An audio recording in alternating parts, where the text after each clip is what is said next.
Europe Matin.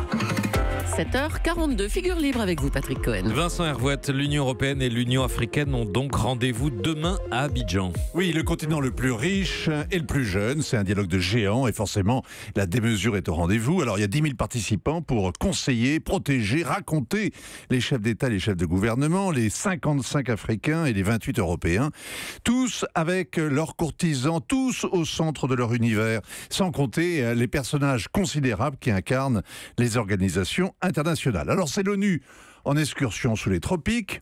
Abidjan n'offre pas tous les services new-yorkais, mais les prix se sont alignés sur les standards de Manhattan. La chambre d'hôtel coûte entre 300 et 1000 euros. Et à ce prix... Oui, c'est pas la suite présidentielle à ce prix-là, parce que on en manque avec 83 présidents, évidemment. Oui. C'est juste une chambre avec le courant et l'eau chaude. L'aéroport étant trop petit, on a envoyé à 500 km les avions se garer, se parquer. Et ceux qui n'ont pas de jet prendront Air France, car le chemin le plus court entre deux capitales africaines, c'est souvent de passer par Paris. Oui. Et le billet Paris-Abidjan en classe affaires coûte 6 000 euros. La première, beaucoup plus, mais il n'y en a plus.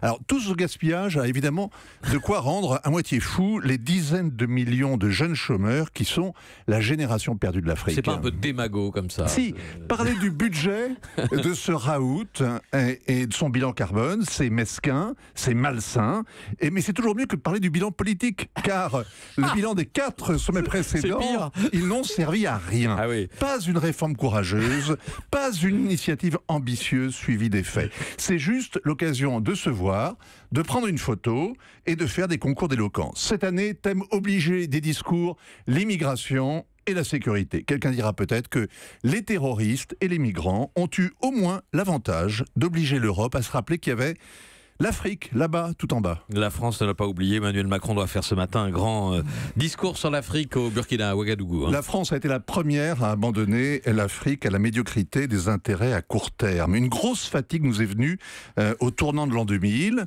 sauf le militaire. On a tout fourgué. Le ministère de la Coopération de la rue Monsieur vendu aux Chinois, les agences bancaires aux Marocains, l'aide bilatérale qui s'est évaporée. Et ça pile au moment où l'Afrique s'ébrouait.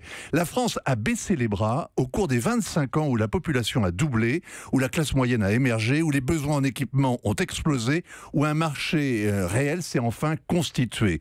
Et un jour, il faudra s'interroger sur cet aveuglement, au lieu de dénoncer sans cesse la France-Afrique, ce fantôme qui nous paralyse. Nicolas Sarkozy l'avait pourfendu à Dakar, François Hollande évidemment pareil, c'est un rituel, et on va voir si Emmanuel Macron le fait à son tour, tout à l'heure, mais à Ouagadougou. Eh bien, on va le voir avec d'autant plus d'intérêt qu'on vous aura écouté. Merci Vincent Hervouette. Europe 1.